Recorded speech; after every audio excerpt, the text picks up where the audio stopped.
how is AI affecting franchises? AI is affecting franchises that I don't really see a lot of industries going away. Now, I mean, I don't know. I can't predict the future. So could it take over industries in franchising? Sure. Do I see that happening? I don't.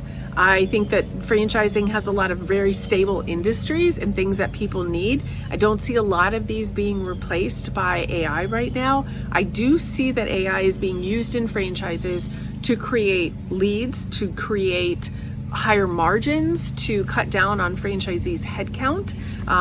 Some things that they can do through AI. So for example, instead of hiring a receptionist, have AI for a receptionist.